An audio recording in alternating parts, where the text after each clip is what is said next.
Grand rise, guys and goddesses, kings, queens, celestials, titans, occultists, neophytes, adepts, healers, shamans, shamanesses, magis, whatever you all, remember, you are the only one that matters. This is the only day that matters. Because from this point, we learn to reflect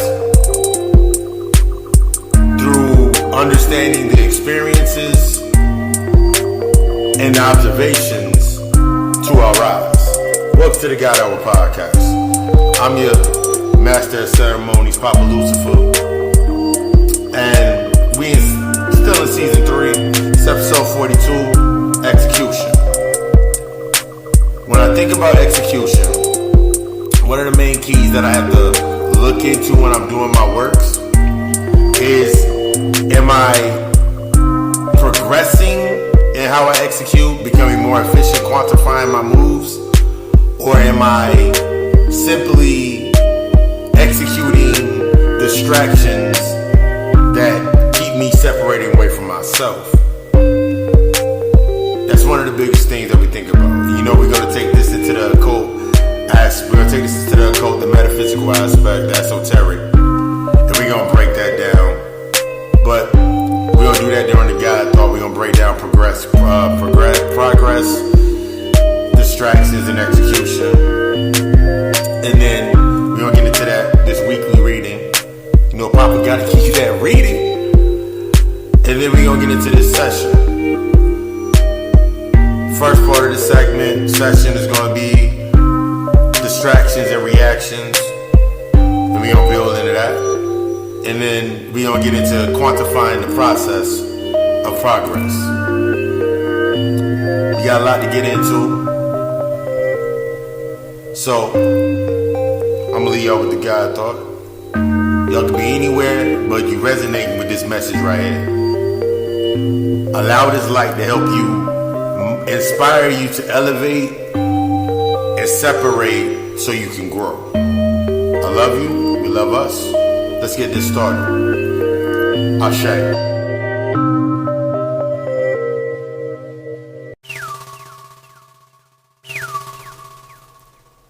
Let's get into the God Thought, shall we? Progress versus distraction. Progress is to advance or develop towards a better state of being. Distractions are anything that prevent giving full attention to that developmental advancement. This is the most important when we think about execution. To move without purpose of growth, those very distractions can look like opportunities for progress. We have to become honest in our self-reflection to understand that scope has that view to our present state that will give us a clear line to the points of our inner work, the work that we got to do in that internal aspect I keep telling y'all about. Learning that if we aren't in fact progressing, we are going to end up falling into the multitasking of routine distraction.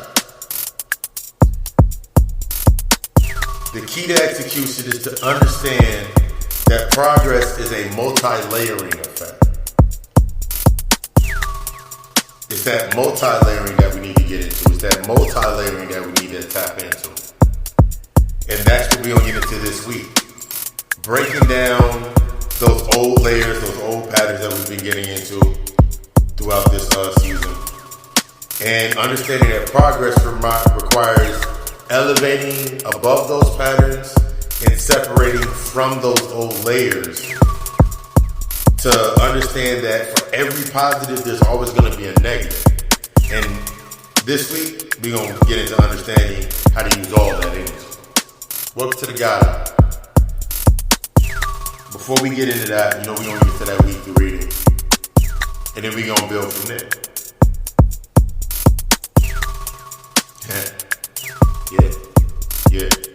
Yeah. The iPhone got 4 cameras on it. Is that really progress? When you got 4 eyes. You did?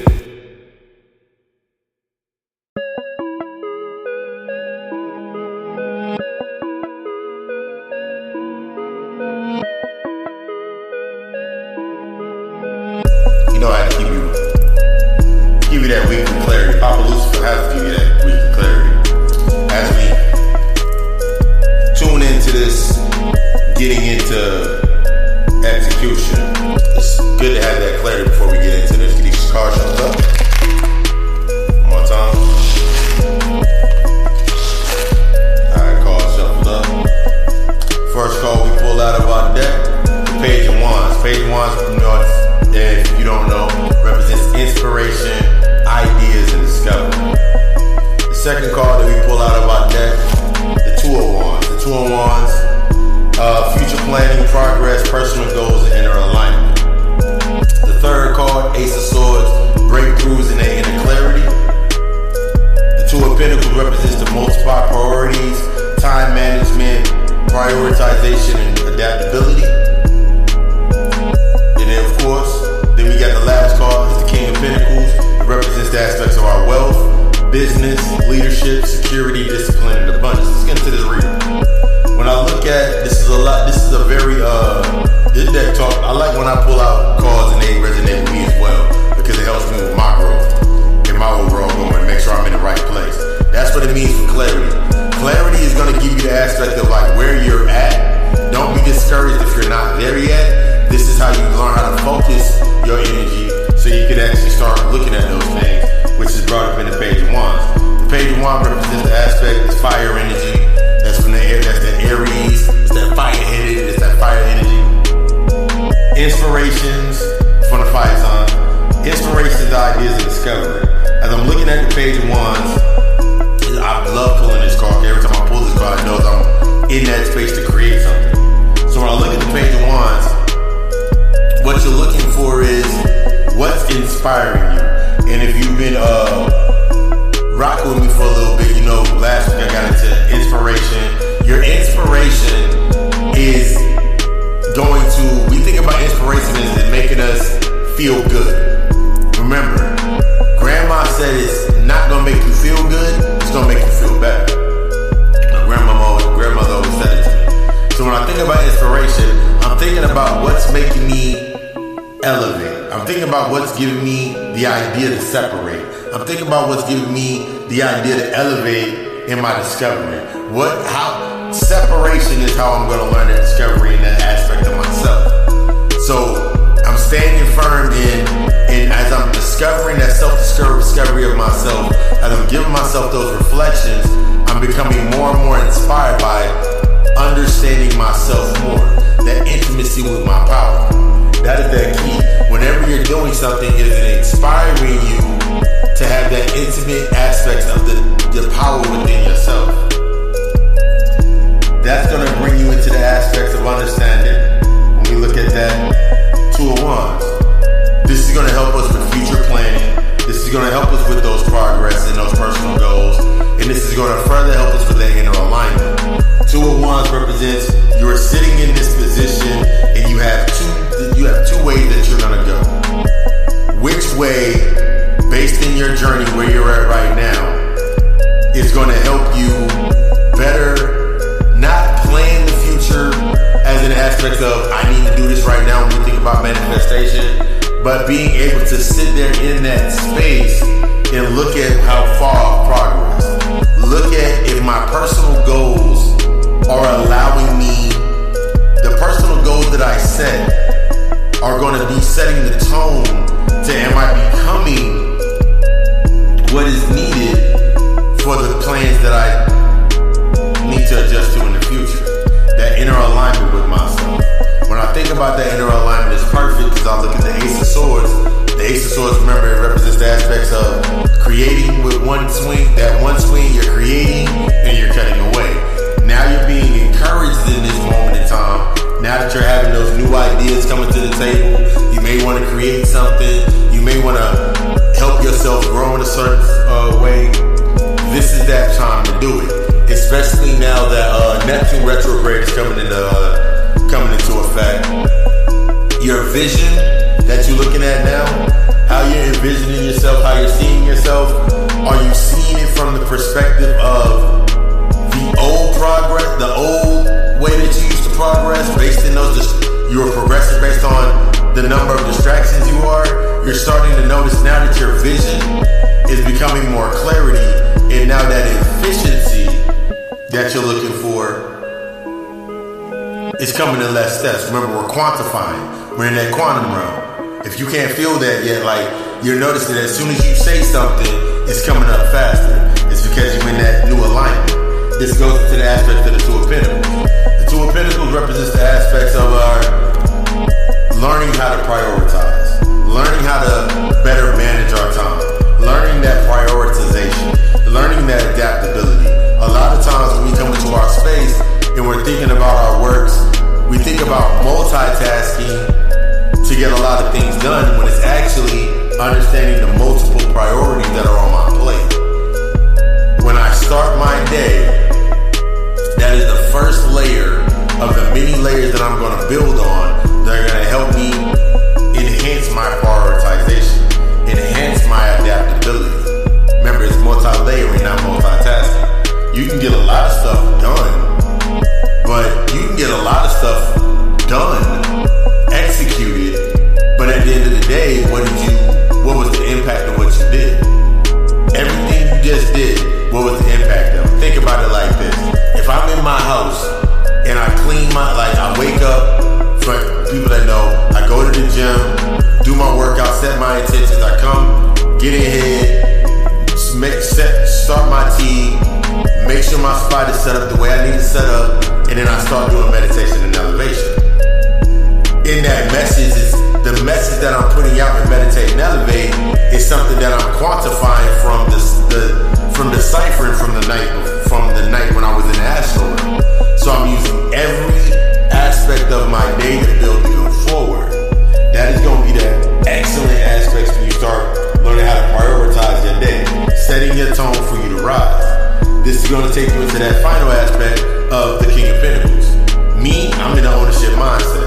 When I think about business, I'm not thinking just I'm not talking about just you starting a business or getting an aspect. I'm talking about making everything that you do seem in business.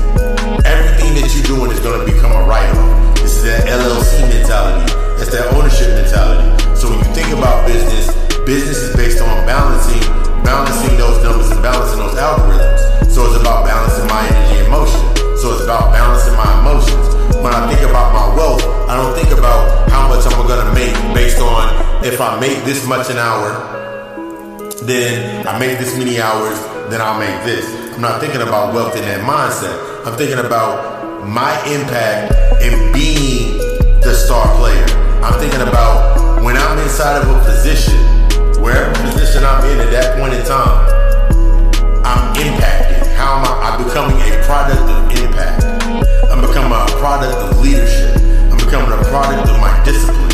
I'm becoming a product of my abundance. This leads to your prosperity. I'm securing my bag. I'm securing the tools to build my bag the way depending on, I'm not in a state of dependency, depending on something else to build for me. But that takes a lot of healing and honesty. And that's what we're going to get in. We've been getting into it all season, and then we're going to bring it in when we're talking about execution, manifestations, the distractions and reactions, and understanding aspects of quantifying that process so I can be in the quantum leaps of my progress. This has been your weekly reading. If you're interested in a reading for yourself, of course, you know, hit me up, GottaCallAlchemistLLC.com, as well as if you're listening tonight, if you're listening today, the only day that matters, tonight's going to even really matter for you when you turn into the God Hour Show, 7 p.m. Eastern Standard Time, Facebook Live, where I'm giving that, where we do the live readings, and then we build from there. Welcome to the God Hour. Let's get into this session. I'm feeling powerful just from that reading. So let this message resonate with you. Allow it to take you to allow this message to resonate and help you elevate. Allow it to help you elevate. Let's get into this session, shall we? Right after this message. Ashe.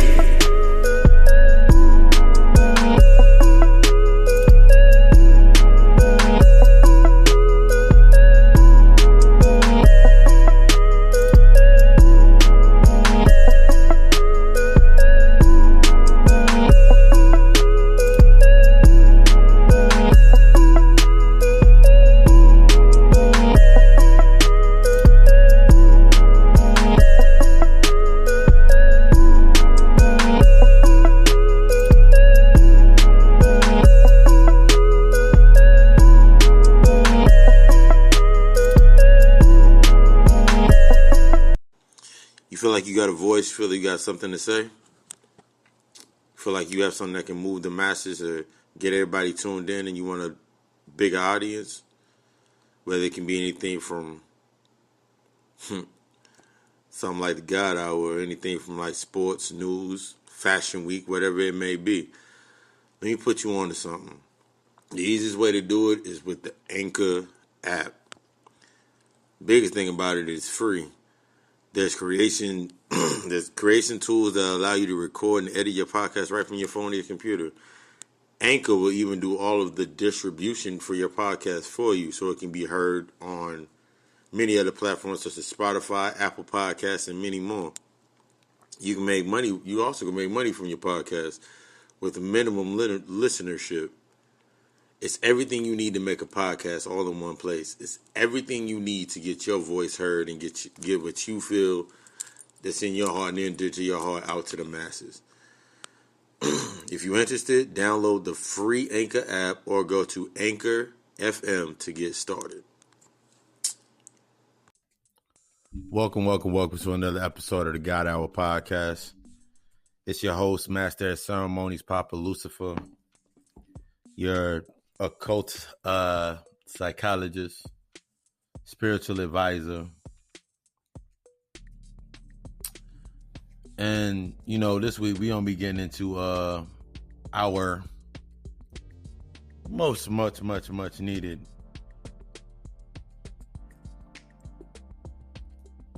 episode of execution. When we think about execution, one of the biggest things that we fall into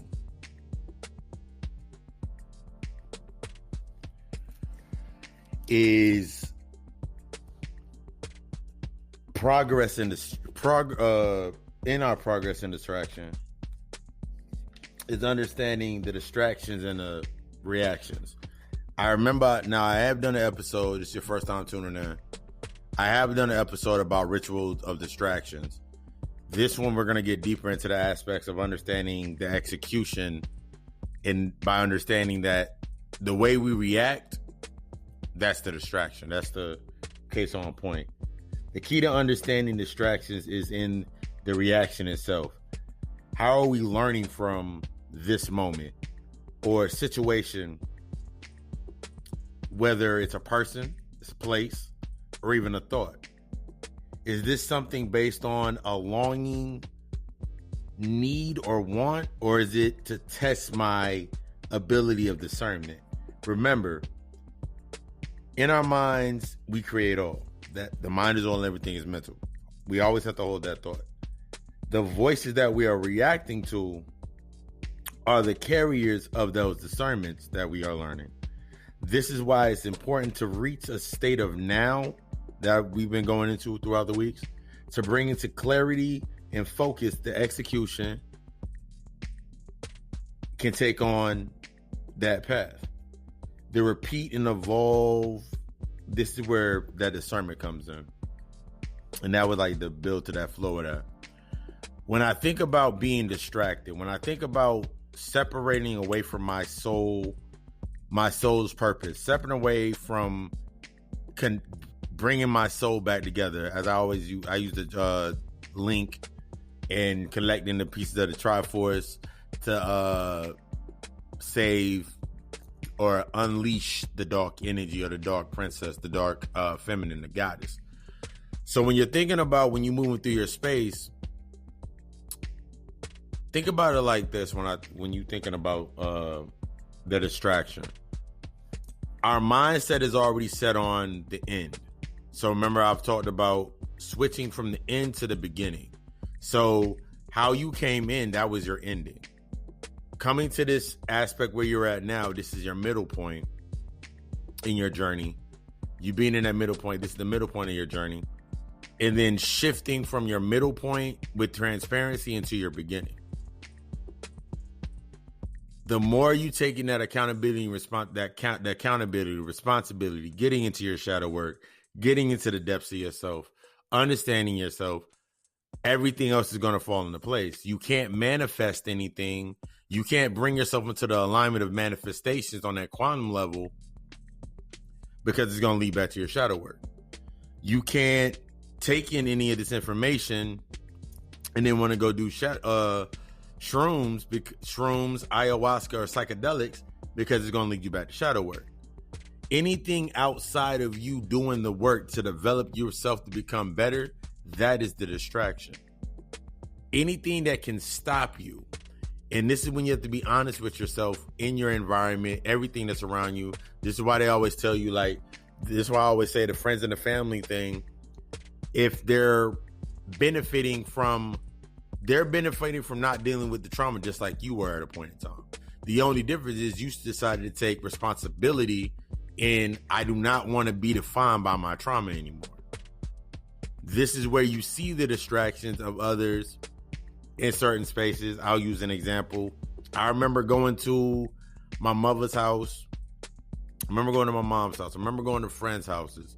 I remember going to like relatives' houses. And with everything that was in the background, conversations that were had, because they all like to gossip and talk about traumas and the tragedies.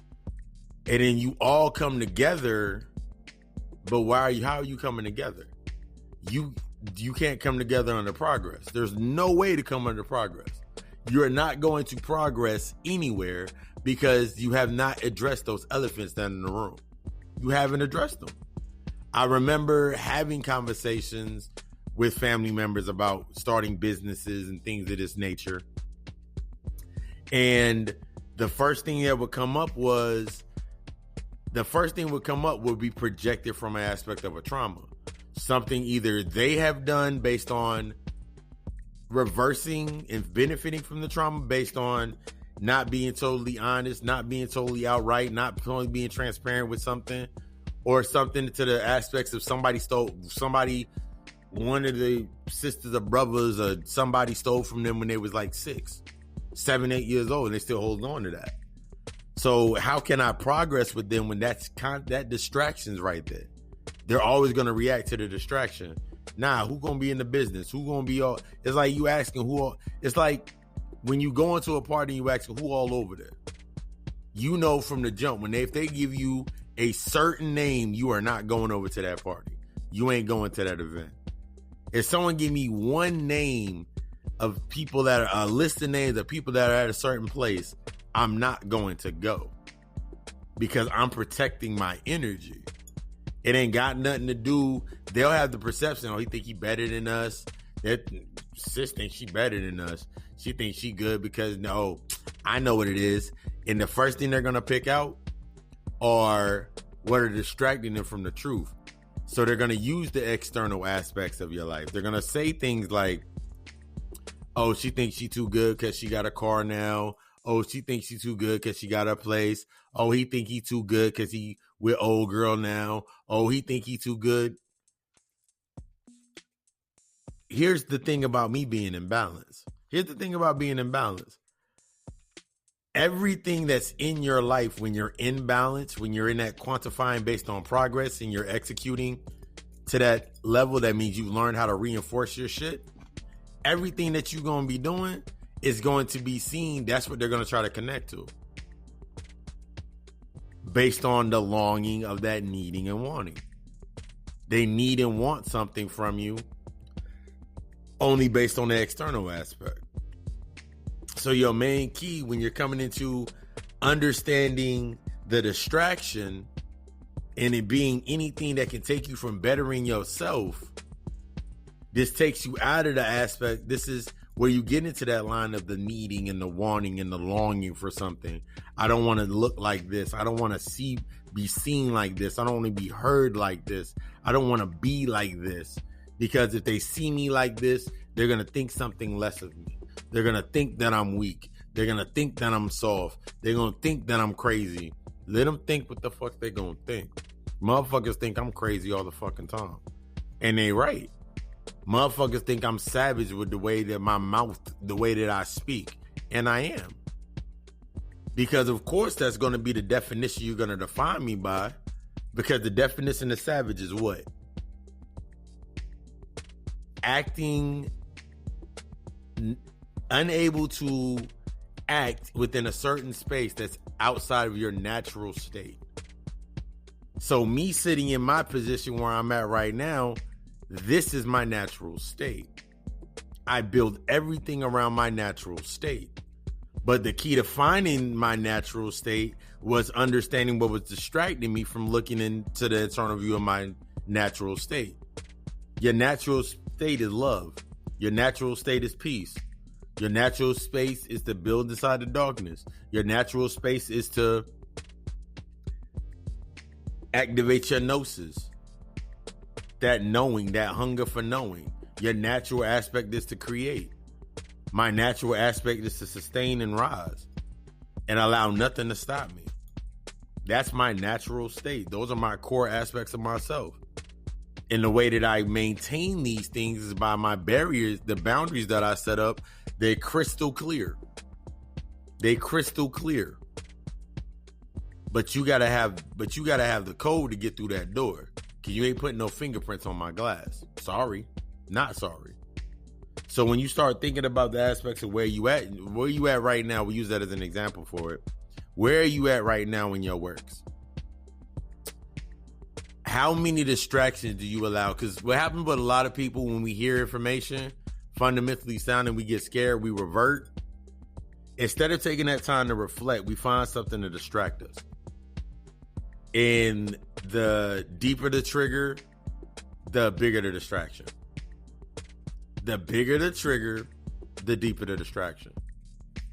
The deeper the wound, the more pretty things you want to do to distract it. And now you're still building. Remember, we talked about projection last week and that terraforming. You're now projecting through that point that led to where you're at now. Those highs and those lows. When I'm in that high, I'm in the same way that I'm in my clarity in my highs is I'm in that same amount. I'm in that same level of clarity when I hit that low. Because remember, there's the neutral point, and then there's the creation point, then there's the incubation point. Your low point in reality is actually your incubation point. That's why whenever you rising up out of that into your high point, everything that you learned while you were in that low moment, where you were in that cultivation point, is now going to help you peak out and arc out at the highest peak and be able to come back down ready to learn more.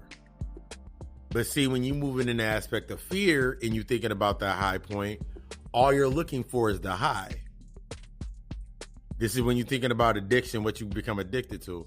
Addiction, what you digest. Addictions to what you're purchasing. Remember, full house, empty mind, full mind, empty house.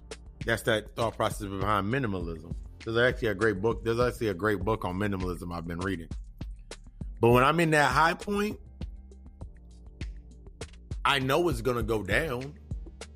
I know that when I peak out, so when I'm in my high point, this is how I switch the game. This is how you start switching that mindset.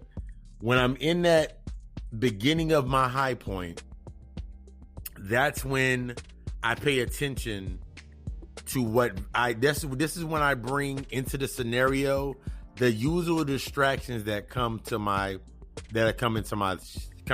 space. I create the scenario in my mind of what distractions can come into that space at the beginning of my high point. That way I've already defeated these things, or I've already championed these things when I reach that high point.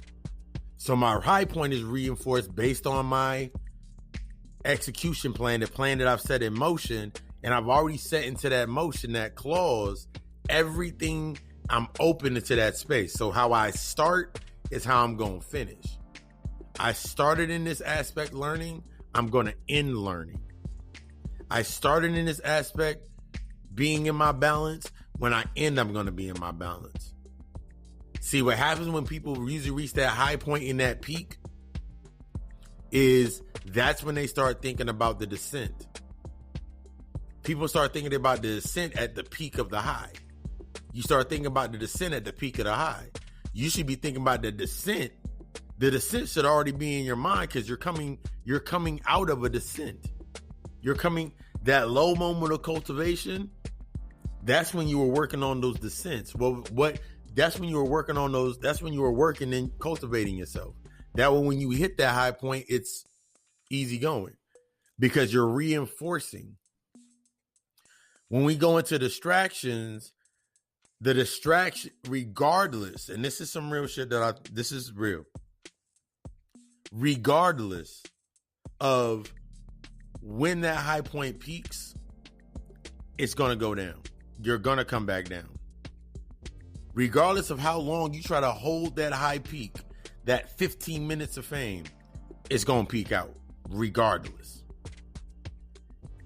It can peak out right at your 15 minutes of that, at that highest peak. It can peak out right there. Your high can peak out when it hits that. When you thinking about this curve, it can peak out right up there at the bell, at the top where that bell curves at.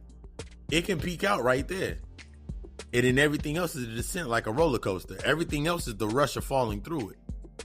So I'm building my anticipation similar to that roller coaster, with that roller coaster. I'm building that peak. I'm building.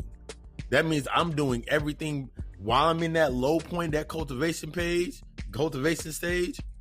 I'm building everything up in this cultivation stage. This is where I'm setting my intentions. This is where I'm setting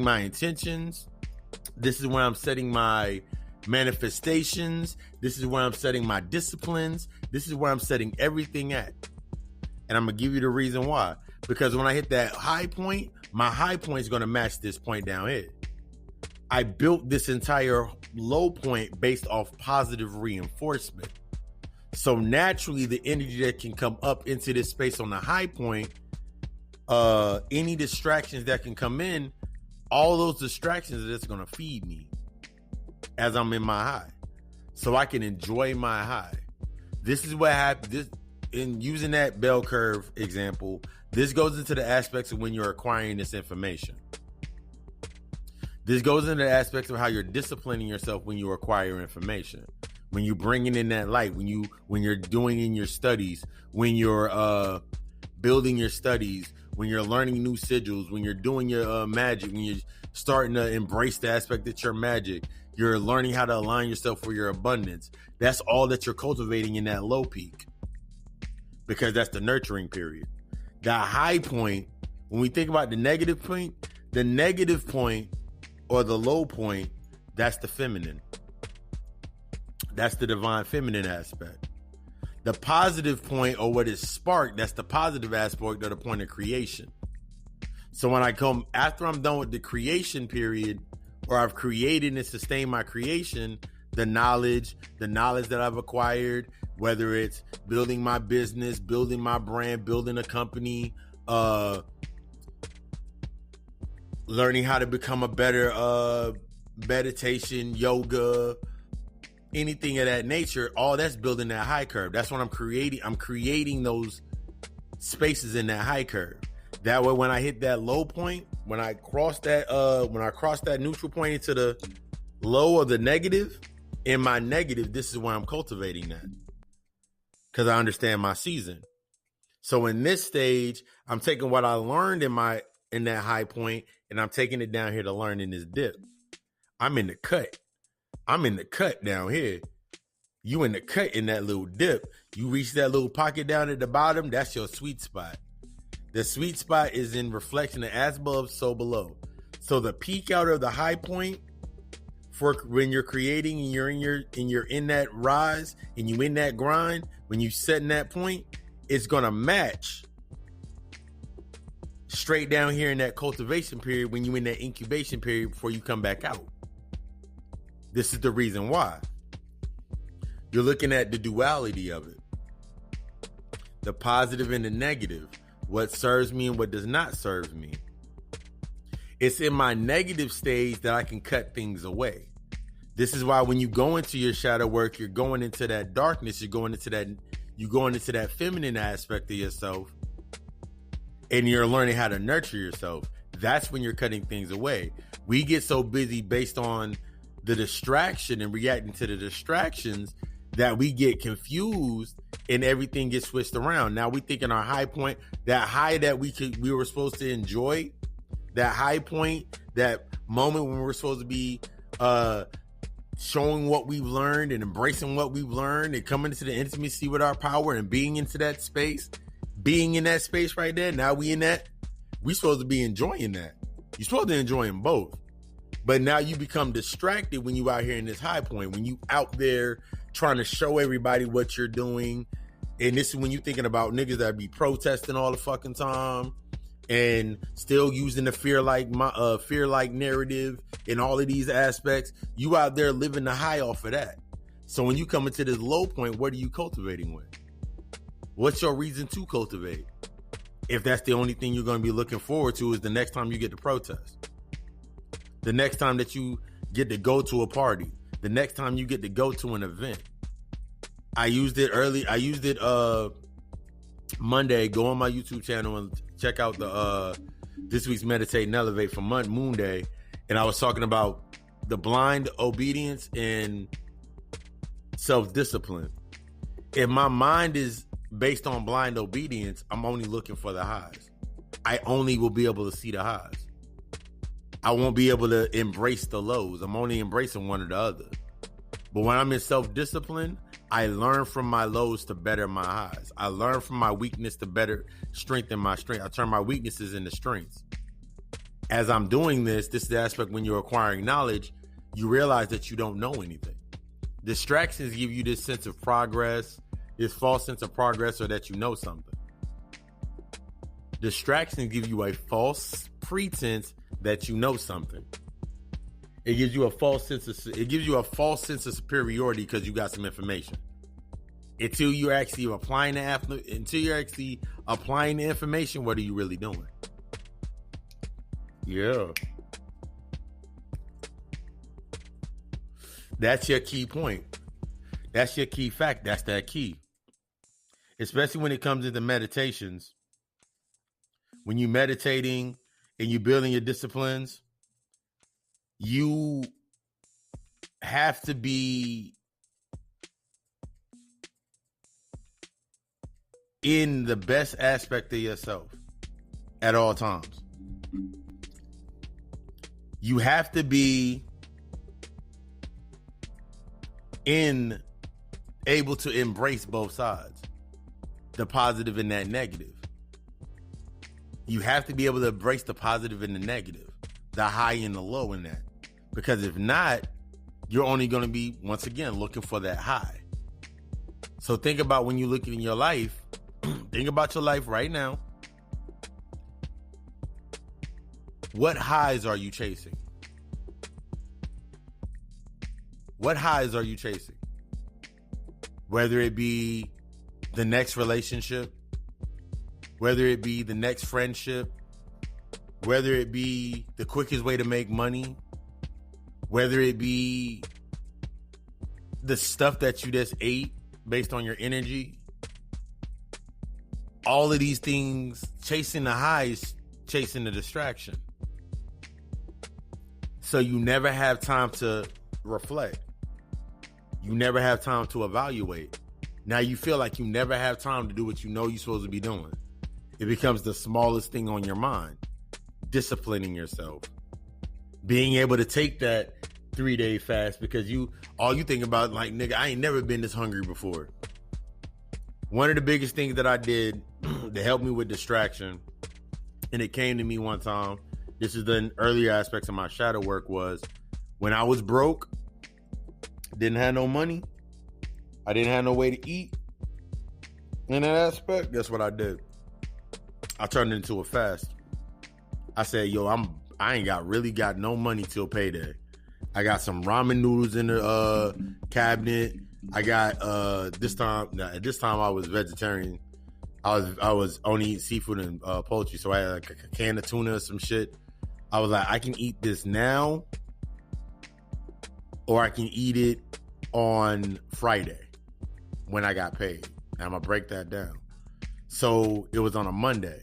So from Monday I didn't eat, drank nothing but water. Drank nothing but water, red. Tuesday, I woke up, drank nothing but water, watched a couple lectures on TV. Bobby Hemmett lectures, Phil Valentine lectures, and whatever. Wednesday, drank nothing but water, got a couple suggestions of books to read, read a couple more books, wrote down some notes, studied my natal chart, and did some shit like that. This shit was just coming to me. That was Monday, Tuesday, Wednesday. Thursday, by the time Thursday came,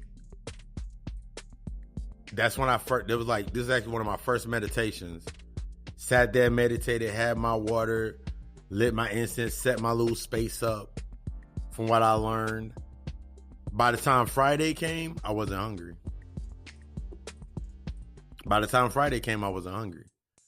Money hit my account.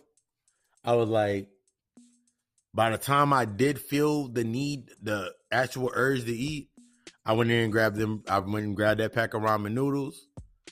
I went and grabbed that can of tuna. I had some hoisin and some sweet and sour sauce. I had some green onions, some little veggies in the fridge. Chopped it up, put it in my noodles, and I ate like a god. Sat there and looked back, and I looked at my accomplishments.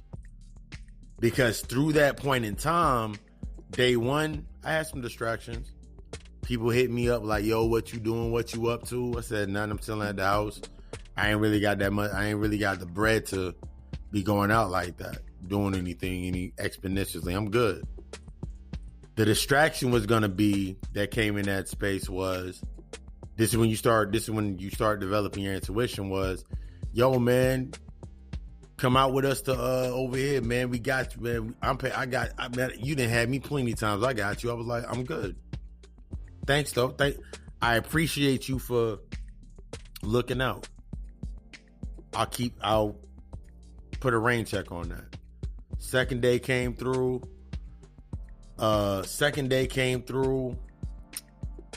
More people, like, the second day came through was more like that same thought process. The person this is what I got to learn. The person my homeboy, my brother that asked me on that day, the next day he called me and made sure I was still straight. I was like, yeah, I'm good. I'm sitting chilling in the house. I'm trying this fasting thing. He was like, yo, I've been thinking about doing a fasting thing. We had a nice build in that. Next day went by. Third day, nobody hit me up. I was good to myself. Fourth day came. Then that Friday came. I was like, I achieved something. I did not react in the way that I used to react. Because at any other point in time, if I was trying to feed that urge to feed myself or be hungry, I would have accepted that distraction. But I set a goal. I set a plan. I set an intention at that moment, that first day, of what I was going to do for those 3 days. Actually, I said it on that Sunday. But I set my intention. I set my goal. And I achieved my goal. And the reward for my goal was the meal that I was going to eat on Sunday, I ate on Friday. Once I ate that, I looked at my account. I was like, all right, cool. Now I ain't got to worry about getting no food right now. My focus was different. At that moment in time, it would have been easy. Okay, cool. I'm going to go to the grocery store, buy a bunch of fucking food based on hunger. This is what you see how you doing with the distraction? It's how the distraction works. Your distraction is going to be based on your hunger. But if you have a control of your hunger, which means your hunger is not disciplined, my hunger is disciplined. The only thing that I want is knowledge. The only thing that I desire is knowledge. The only thing that I desire is to know. Because the more that I learn, the more that I get to know, the less though I realize that I do know. So my hunger is always going to be fed by the knowledge. I don't need the knowledge. I don't want the knowledge. I desire that knowledge. Desire has more value than need and want.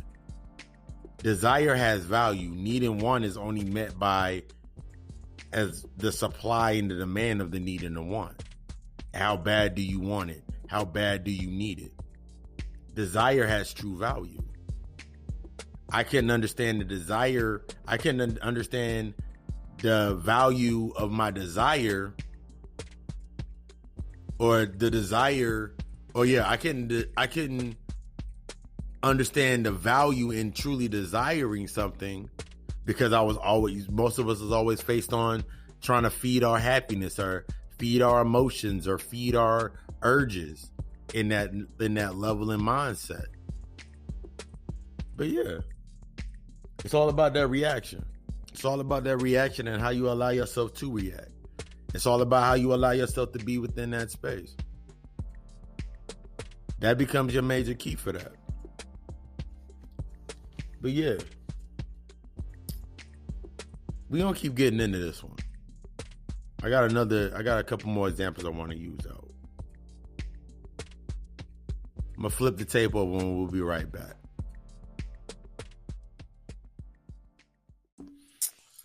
And yeah, now we back. I don't, in between each segment, to make it seamless, when I'm switching over, because from my laptop I'm only able to record 30-minute segments, and I like breaking it down that way. It makes it easier to digest. You can always come back to it later on and build from there. But in between time, I'm adding the title, make sure the music's right, adding everything into it. So like that's the key. So it's like I always sit here and be like, sorry for the wait. If you ever listen to some of the episodes, I'm like, sorry for that wait on that. It's like, because in my mind, I'm still piecing together so many pieces at once that then I'm sitting there like, oh, I got to do this, and put this there. But yeah, it keeps me from becoming distracted. But yeah, when you're thinking about your space, this is going to lead into the next piece. When we're thinking about that space, where we're at, what we're doing, the first thing that we realize when we start doing our self-reflection, one of the things that got to me a lot was realizing how distracted I actually was. It is not a good. It's not a feeling that you necessarily want to be like, yeah, I was distracted for so long, but now I'm on point. Don't allow it to dishearten you. Do not allow what distracted you before you got to this point to discern you. Do not allow that to make it so you don't want to go forward. This is that reflection. This is that reevaluation. You're looking back at those times to break away from that pattern. That's the only way you're going to notice the pattern. When that negative comes up, that's the pattern. That's when you're noticing the pattern. When that trigger gets hit and you react, instead of reacting to it, you're learning how now to respond. You see, when we get stuck within the aspect of dealing with things that are distracting us, distractions are within distraction is reaction. That's why I said distractions and reactions. Reaction. In the distraction is the reaction. If I can sit here for 5 minutes and say something to you, let's say we're having a conversation, and I say something to you, and you spend the next 10 minutes trying to prove your point. Next 10 minutes, next 15 minutes trying to prove your point. I won.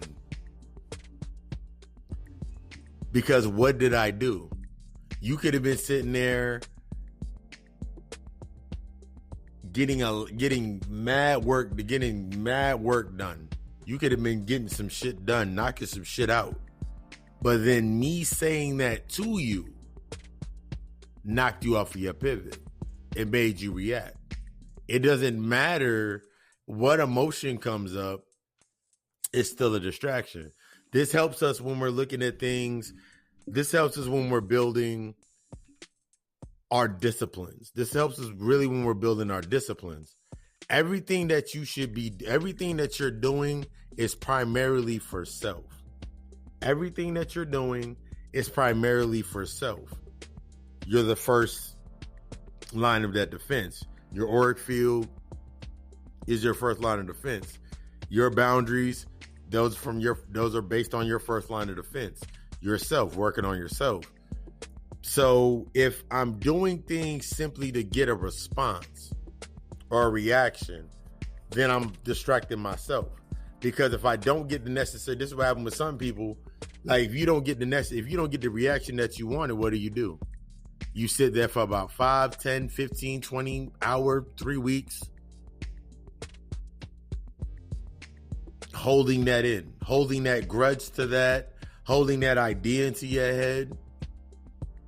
For some of y'all look at the line under your zodiac sign and you following by your zodiac sign.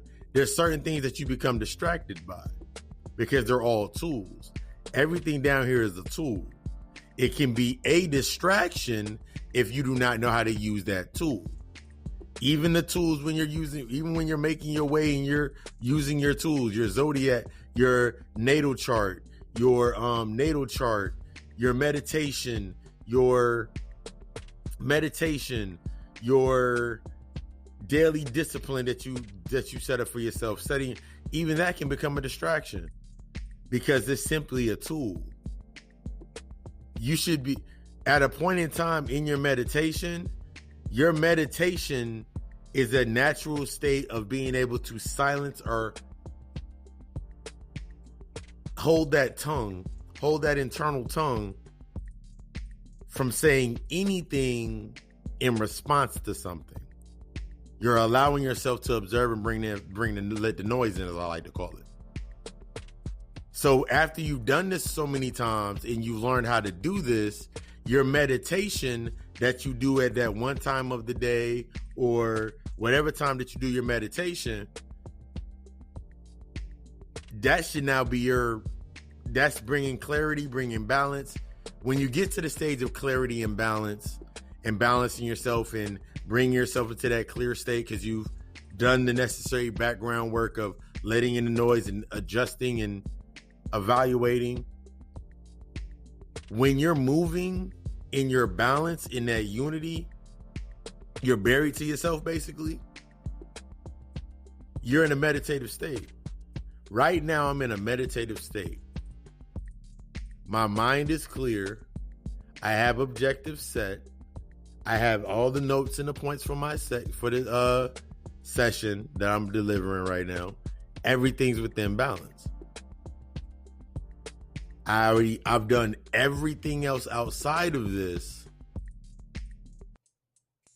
to bring all this together. Before you get, right now, what you're getting is the final copy there, the final cut. I already created the final first cut in my mind. It was already created in my mind.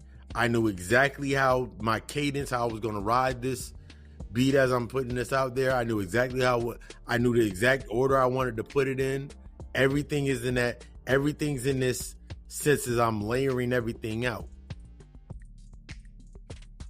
I allowed myself the time of the necessary distractions. Every time I do a podcast episode, if I start at 11 doing the recording, getting everything together, finalizing everything, or whether I start at 10, actually I start after 10, I start about 11 recording the podcast to have it ready for you guys at 6 a.m. I start recording by 6 o'clock p.m. I start recording by 6 o'clock p.m. Whatever day that I decide to do it. I might do this episode. I might let's say, for example, I do this episode on Saturday. That means everything that I do Sunday and Monday, between Sunday and Monday before I launch the podcast for Tuesday, is built on me perfecting that space. So now I was in the low remember I was talking about earlier, in that low cultivating? So when I reach that high point, it's already, I can drop it at whatever point in time, and now I can allow it to rise into the high. It's natural. I'm in the pocket. Watch the Drink Champs episode with Busta Rhymes, and he's going to tell you how he rhymes in the pocket. That's what you're doing now in this state of what is quantifying your progress.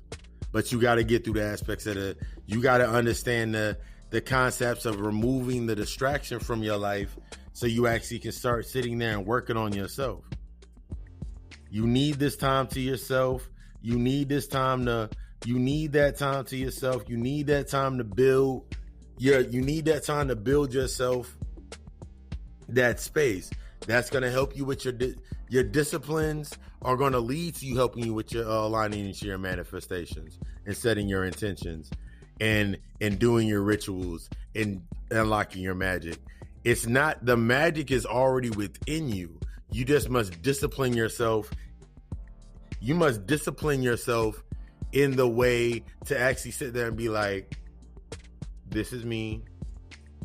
This is what I'm doing. All right, this is what I got to do next. That's you unlocking your magic. The more disciplined you become in your focus, the better your magic's going to work. Why do you think that you get so many distractions in your life?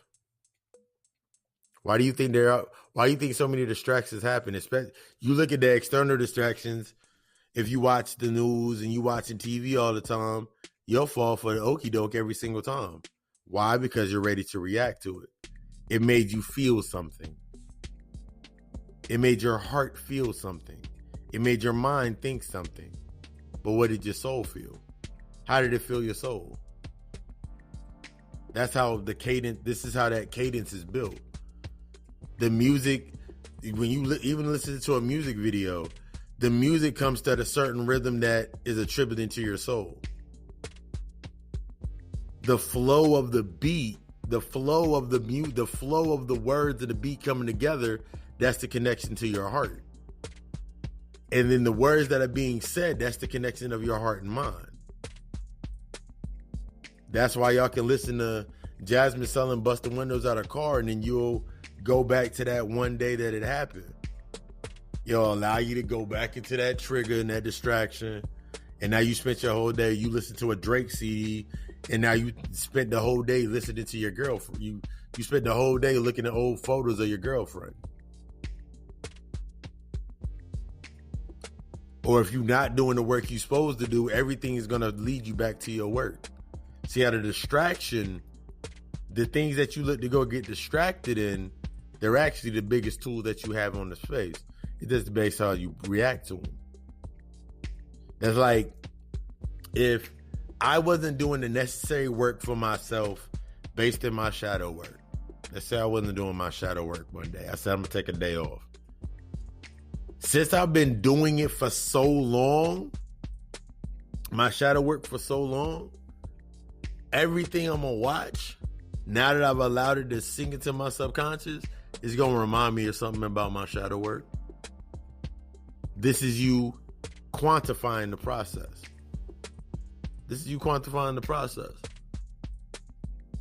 But before we get into that piece, I'm going to bring a break in, and then we're going to get deeper into that, because I want to have a full segment for that.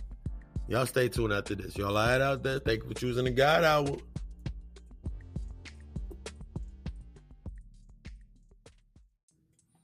Welcome back. Now it's a welcome back. Now it's a true welcome back. Welcome back to the God Hour. So we just finished getting into the aspects, a little touching on the topic of distractions and reactions, and that build into that. So that leads us into our aspects of the second half of our session, which is quantifying. Turn my notes over. I got a lot of notes. Quantifying progress. Now, in the aspects of distractions, I was telling you how everything comes into that aspect of that layering. As we identify the distractions and what gives them their power, We can now learn to point out and quantify our progress. Adapting a mindset that allows us to build up those layers, empowering and reinforcing our advancement, us going forward. This is where we can understand the difference between multitasking and multi-layering. When I think about multitasking, it's like, imagine going to go get an outfit, or you go get a bunch of different designer labels to make one outfit, and then it still only can be worn at once or at certain functions. When you think about the aspects of multitasking, it's more work in, I bought this fit for breakfast, I brought this fit for lunch, and now I got to go buy this fit for dinner. Too many extra steps. In the quantifying aspect of you becoming the owner, see, that's what a player does. Think about how the player on your favorite sports team, or if you got a favorite sports team, think about how the player acts. The player has a before, when they get to the locker, before they get into the locker room outfit, they got their jersey and everything. They got put on, tracksuit on top of that. And then when they do the post show, they got a whole nother outfit. In each version of themselves, in that aspect of themselves, they had to create 3 different looks to sustain that space. When you think about multi-layering, though, multi-layering is the exact opposite. Each piece has a separate function, and together can move in one accord. I can use this build. I can use that same build with a suit. I use that build with a suit. I remember my uncle used to tell me about a suit.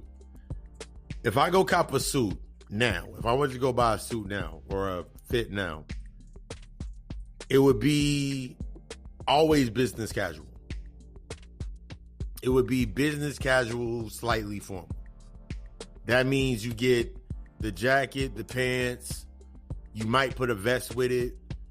You might put a button up under it, but the button up, you don't have to have a tie with it. So you wear a V-neck under it.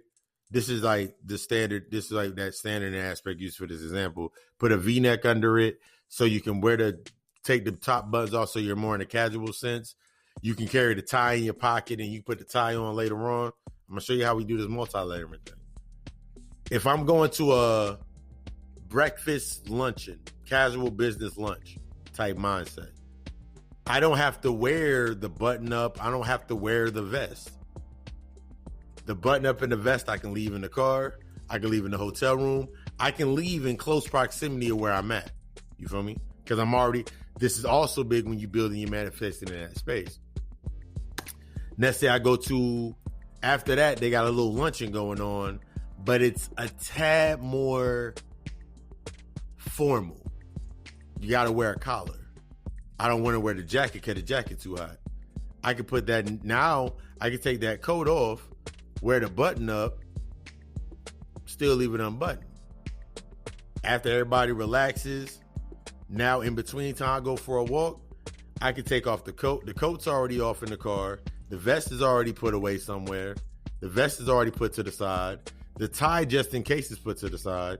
Now I unbutton my button up and I go for a nice little walk during lunch. After my lunch, walk my lunch off. Now, after I've done all of these things, now we got a formal type business dinner, meeting, award ceremony or whatever. I just put everything back on. The vest comes on, the shirt gets buttoned up, the tie comes on. Everything is on. Everything that I had on, I wore that same suit throughout the entire day. That same suit throughout that entire day. I was able to coach in that suit when I did the lunch. I was able to lead a little meeting for breakfast, and I'm able to sit here and enjoy this award ceremony enjoy my award ceremony during dinner. Now I say that to say this. when you are quantifying that progress, when you're quantifying your progress, everything that you do, you're going from the state of the projection or depending on the perception of others to build yourself, and you're looking into yourself to actually build yourself. So now everything that you're doing is reinforcing yourself. Similar to, I remember when I was creating the logos and getting everything together for just simply for a podcast. This all the work that I put into a podcast episode just so I can learn. That's your key. In order to quantify your progress, everything you're doing is ultimately to learn. Everything that I do is ultimately to learn. Everything from between Saturday and Sunday, putting together music for the podcast. Working on the scores and the music for the podcast. Lengthening them out, doing the loops and all that stuff, mastering the beats and make sure all my mixes were good and all my levels were all right. Writing up the treatment for the episode, writing out the notes so I know how to stay on point for the podcast. It takes a lot of discipline to do this. With discipline for some of us, when we're going into that space,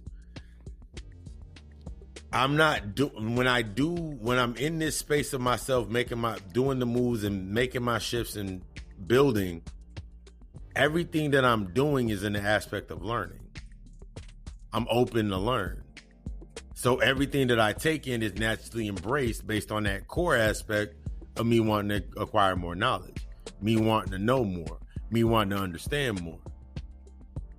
So that helps me. This now helps you. The more now that you're open and your gnosis is going, and you have that passion and you working on yourself with that discipline aspect, now every time that you meet a challenge, you love it even more. Every time you meet a challenge, your test, you love it even more. Because you're not looking at it based on the low point. It's going to take you down to a low point. Man, I'm about to fall on my face. I'm about to lose and all that shit. Remember, losing's out of your vocabulary because you understand the loss is simply something that you can learn from. You understand that the victory is simply the applied information that you got from a initial loss. Or watching, or either by directly or indirectly experiencing or observing and experiencing a loss. You see how you can quantify your moves? When you start looking at everything based on what is this showing me? If there's something there, what is it showing me? Either it's showing me something to learn or it's testing me. Either I'm in this position to teach something or I'm in this position. The same position I am in to be a teacher is the same position I'm in to be a student. They're in tandem. The same position that I'm in to be, the same position that I'm in to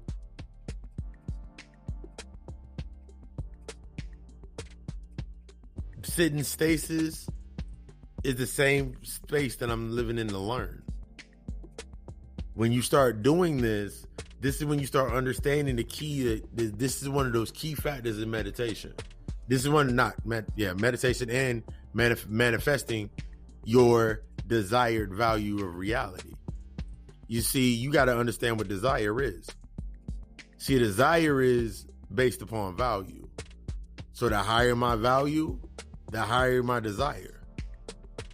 The higher my value, the higher my desire. The more I can indulge as a God. That's the aspect of indulging as a God. Indulging as a God and a goddess. Because my desire is not defined by my urges. You see, when you're stuck inside of a certain space mentally, based on that longing of the needing and wanting, your value can become jeopardized. Your value becomes jeopardized. And basing on a sense of control, you're trying to control how much value something has. You're trying to define, this is when you have people that will try to define how much value something has in it based on the supply of the need or the want. It's similar to when brothers out here saying like pussy is pussy. Or even the chicks, the chicks that's out here talking about nigga dick is dick. Their mind, needing and wanting is based on quantity. Desire is based on quality. That's why you can see somebody be distracted by Gucci or Fendi or whatever, because they need that external value to define them. As opposed for myself, I know my value. I know the value behind my works. So instead of another podcast episode to listen to on Drink Champs, listen to the David Banner episode when he was talking about clothes. I remember when I was younger and I was always told clothes don't make the man make the clothes don't make the man. Well, this guy created clothes because I understand my value. See, now the old distraction of for us, by us, and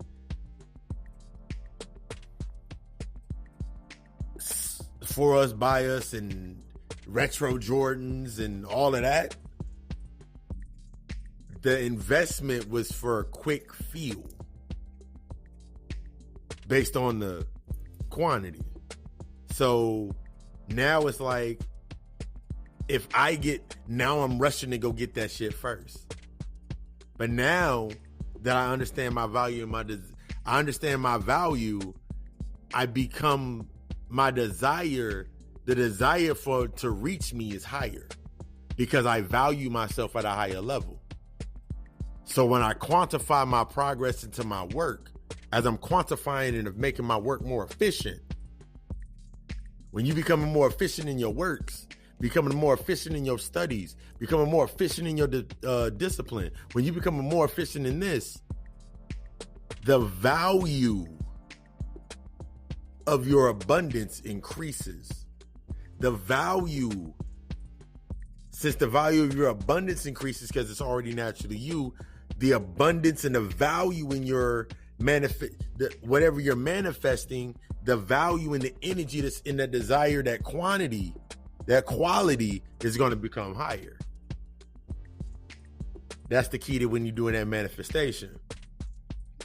You can't I couldn't manifest having a microphone like my setup.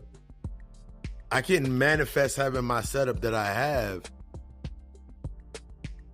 thinking about, this is the aspect when I was building up the podcast. Like when season 1, the podcast was recorded from my cell phone. I recorded the Anchor app on my phone. I set up a little stand, a makeshift stand, and I recorded it. I recorded my entire podcast from my phone. Season 1. Go back and listen to season 1. The music from season 1. Freedownloads.com. I learned how to cut out certain pieces and shit so I can make it fit into my music. I didn't know how to loop shit, didn't know how to do anything. So I got the quality based on my amount of knowledge. My quality was based on my amount of knowledge. My quality was based on the amount of knowledge that I obtained. I said that on purpose multiple times to quantify it. Then I moved into the space of, okay, cool. Season 2, downloaded a music app, music making app, a band. I think I downloaded BandLab at first, and I started I started playing with the loops, learning how to fade them in and out, and doing all the stuff on there. I still was recording from my phone, but the beat quality got better because I already know that all I had to do was adjust my microphone on my phone, like adjust my levels on my phone. It did it automatically for me. The more knowledge that I acquired into my music, you feel me? Like I was building the music aspect that next season, how I was doing the music. And then when I got really, really good with the aspects of the music, I started extending it, learning how to loop it, learning how to do the loops. Or basically, I don't like saying learning. I like saying remembering. That's another good thing when you're going into your space of yourself, when you're learning yourself. You're remembering. Yeah, you'll be learning, but you're remembering. You're unlearning to remember. You're unlearning to remember. You're unlearning to remember. So then I did that pace. I had that pace going on for me. And then I had my laptop. Oh, I can record from my laptop. But I want a microphone because I noticed when I was recording the voiceovers and everything, the drops that I was putting in, there was a lot of air and static in the background. And I knew the next phase, and this is multi-layering because I already had in my mind to start building mantras because I already built my own mantra. So I was like, I want to do mantras in a season. I want to do mantras. So towards the end of season 2, I want to say towards the end of season 2, that's when I started putting in the mantras. But I needed a microphone to enhance the clarity and give myself the enhancement. So then I'm thinking about quality. I remember I looked at all the mics that were on and I remember I went to Amazon.com, and I found the mic. I don't even remember the name. The name of the mic that I have. The name of the mic that I have is. Oh shit! As I organize myself, the name of the mic that I have. I want to try to get the name off of it. It's in its sleeve. Y'all hold on for a second while I get that name. The name of my mic is a through condenser mic, regular recording mic. Nothing too special. I mean, I can record music on there. If I wanted to do a rap track or whatever, I've done like the whole mantra thing. I recorded all that from the microphone. Got the microphone stand, got it hooked up to my desk over here right beside my computer, right beside my printer. Plugged everything in. It's a USB microphone plugged into the laptop. Was a plug and play, so I made sure I just adjust my levels, and then I started recording like that. So this is the multi-layering. Now with or without the mic, I can record the podcast episode. The mic just makes it more better. It makes it more crisp and more clean. With or without my laptop, I can record the podcast episode. It just makes it easier for me to master and mix the tracks, master and mix the music. You see, everything that you're doing based in that multi-layer mindset should be making you better. It should be based upon the desire of the value of the knowledge that you're acquiring to make yourself better. This is why naturally, as you're moving forward, that gap that's created based on what's inspiring you. Because what inspires you can force other people not to want to be around you. It'll force a lot of separation.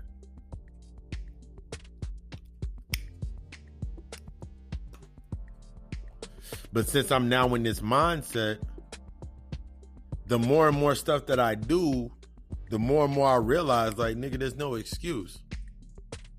The Anchor app is free. The Anchor app itself is free. I have all of the music. I have every clip for every episode downloaded to my laptop. So I have every soundbite and every clip so I can use it multiple purposes when I want to extend and do other stuff with it. There's an app called Boosted when you're, this is for the people that are thinking about starting their business. There's an app called Boosted. It's like $9.99 a month. I want to say it's like about $10 a month. So you can put that into your expense account. It's like $10 a month. And you got unlimited. You can create your own template, or they have the pre-done templates, and you can take things out and you can add your own videos, your own pictures, your own clips or whatever. And you can build around that, and you can put out quality video ads for your products or whatever you're doing. $10 a month. I got a video editor app. It cost me, I want to say for a year it was like $30 for a year. I think when I got it was like a year for $30. For $30 for a year. So it's $30 a year. And then it helps me do more stuff in-house. People think I'm joking. When people ask me like, yo, the quality of your podcast and everything that you do, what's your setup? And when I tell them a microphone, a laptop, cell phone, they can't believe it. They're like, yo, I can't believe that a laptop, a microphone, and a cell phone, that's all you needed. Because this is the crazy part. When you look at a Joe Budden podcast, when you look at certain podcasts, the only reason that they have the mixer board, and that's the next aspect when I start doing the more live aspects, is because they're doing a live recording. But I can still do it right here the mixer and everything, I can have all that right here in front of me. But that's later on down the line. I have to become the quality that I desire to reach that goal. That's next on the horizon for me. You see, when you're doing your manifestations, you can set the parameter where you want to go. You can set that goal, see it. But it's what you're building in those steps to get to it. There is no excuse for me. Period. There's no such thing as an excuse for me. I go to the gym, do my workouts, do my meditations. I edit videos when I post them on YouTube. I do lectures every Friday. I do sessions in between, whether it's readings, consultations, regular therapy sessions, guided meditation sessions, all from the crib.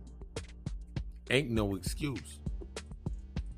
When you quantifying your energy and you focusing more on the positive, when the negative comes through to bring charge, it's going to elevate you.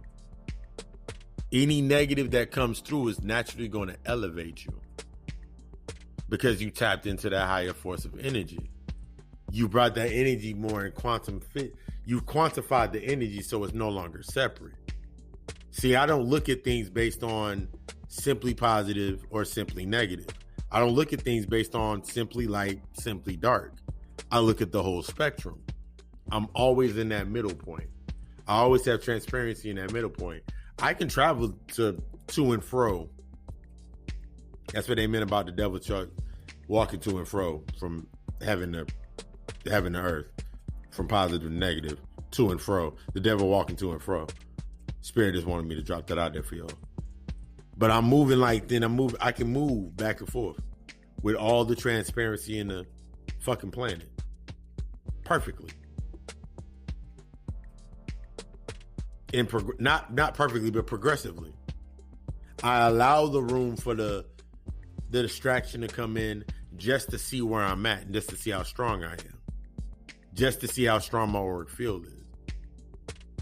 This is the quantifying your progress based on how much you heal.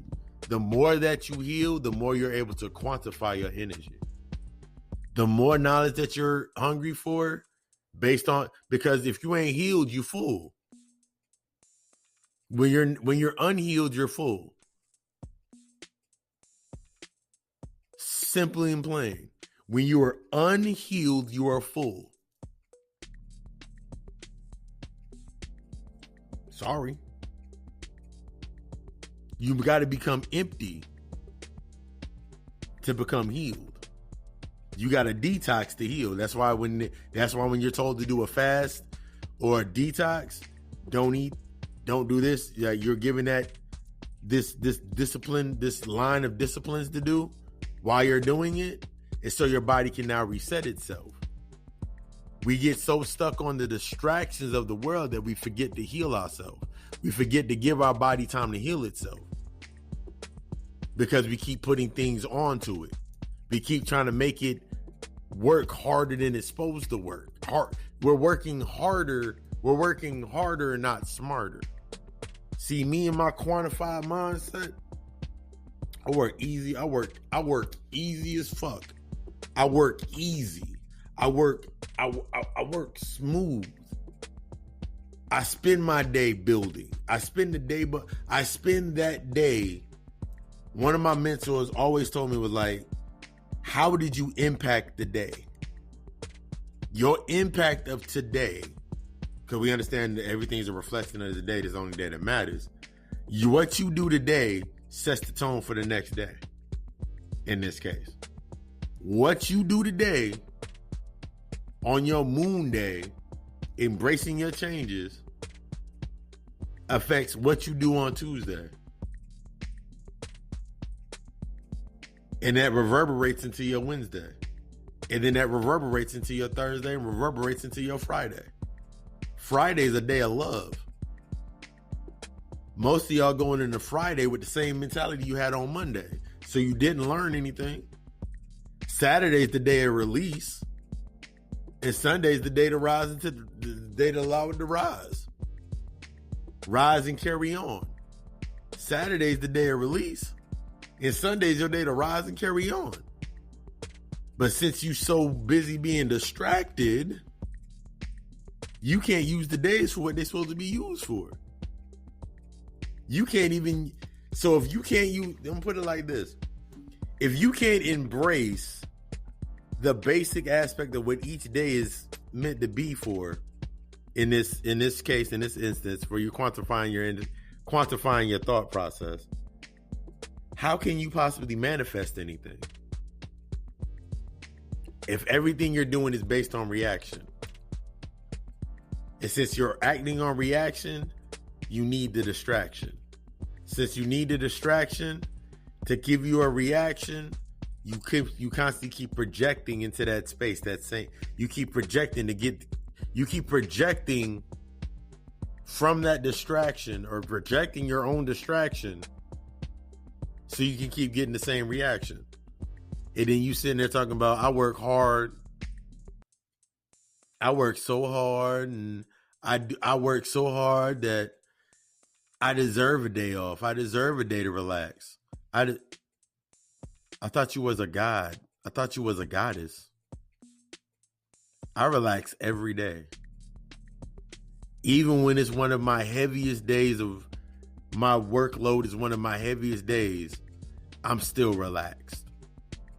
Because it helps me move through that so progressively in my quantum mindset. I'm relaxed at all times. I'm in a constant state of meditation. I'm in a constant meditative state. So guess what my sleep is like? Astral projecting. Cleaning stuff up in my cleaning the clutter up in my Akashic records. Seeing if I want to stay in that hallway, if I want to keep going forward. You see how you change your whole mentality changes when you start working on yourself. Because we fall for those ego traps. Yeah. Speaking of the ego traps, stay tuned to the plug talk. I'm getting into the aspects of that. And then we're going to slide into this closeout. It's been an episode of the God Hour podcast. Y'all come in tonight. We're going to finish this, all right? I love you.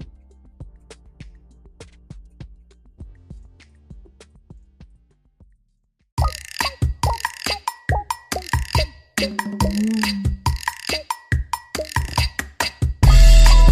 know I keep you plugged in with the plug talk. Welcome to that plug talk. Here on the God Hour podcast. But yeah, there was another podcast episode. I love the build. I love breaking down and building. That's what we need to do to get ourselves into our highest aspects. But GottaCallOptimistLLC.com is the home for the space that if you want to get that general, get the readings, everything from the readings, general readings to, let me pull up my list of my readings real quick. So y'all know what readings are on the top of the list. I do multiple other readings, but these are the readings that are the most asked for, so I put those up there on the list at the top. Go to my listing. All right, yeah. General readings, they start at $25.25. Clarity readings, they start at 33, depending on how deep clarity. Life path readings start at 44. Past life readings start at 55. Cutting the core readings, that's the newest one I've added. The cutting the core reading starts at 66. And of course, you can get that shadow reading with the consultation. That's $90.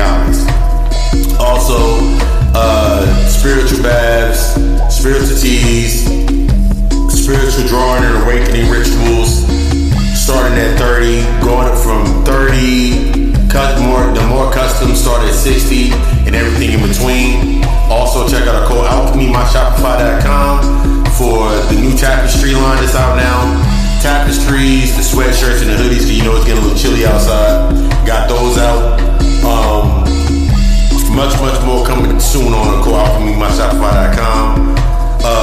Gotta go Alchemist, LLC.com, or you can inbox me, especially at Rock Colonitas on Facebook, Papa_Lucy666 at my Instagram. Go ahead and DM me, inbox me for details on readings, setting up consultations, everything of that nature. Set Colonitas at gmail.com. That's for the business inquiries. If you want ad space, you want to talk about sponsorship, build on the episode. Speaking of build on the episode, we got a very special guest coming in next week, Celestial Magi. I'm gonna let her put her information in. That's a little taste. Y'all stay tuned for that. We got a very powerful build coming in next week. And speaking of building, Gotta Go Alchemist is also the YouTube channel. Last week we got into the aspects of our divine intervention. This week we're going to get into parlor tricks. We're going to get into ego traps. We're going to get into all of the things that can get you, all of the things that are actually the tricks that are used on us when we're coming into our ascension, when we're coming into our rise. We're going to get into ego traps. We're going to get into a couple more spiritually transmitted diseases, soul capturing. Got a lot of stuff coming there. Gotta Go Alchemist YouTube channel, Friday night, 8 p.m. Eastern Standard Time. Tune in for that. That's right after, I think Thanksgiving's Thursday. So, sit there, get some of that information to help you work that off. But yeah, what else? That's about it. Thank you for all the support. Lucifer Sami is the Cash App link, or you can become a monthly patron for the God Hour podcast. Everything's in the description. Gotta Go Alchemist /sponsorship. Let's get into that closeout. Peace. We back. Wrapping up another episode of the God Hour. Appreciate y'all for stopping through for a little bit as we expound and go deep into these aspects of ourselves. But yeah, to quantify the process is the aspects of understanding going from multitasking and running your energy ragged and learning how to make your energy work for you. See, when we go into this aspect of when we multitasking, we're trying to find charges everywhere. But when you multi-layering, you're learning how to make that whole suit work for you. Instead of me having to go to the house every 15 minutes, instead of me going to the house every 15 minutes, every 30 minutes, back and forth, having to keep stopping so I can't keep going, this helps me build my spiritual stamina. When you quantifying your progress, that's your spiritual stamina. That's your spiritual endurance. That's the more natural state of us. We're not based on subject. We're not based on subjective thought. That's why whenever I say doing aspects of manifestation, it's so important when you're building a ritual. Everything from how you meditate to when you do it to how you set it up. At first, those things are very important for you, because without those aspects being present in your moves, you can't reinforce the subconscious to know when your ego is now in the restraint of working for you, now that you've killed off your ego and brought it back to life, like we work, remember, everything on this side is dead, so everything over there is living. So when I say kill your ego, I mean take your ego to the land of the living. So now it's a living organism that needs you to feed it. You feel me? You like, yeah, it's quantifying that progress.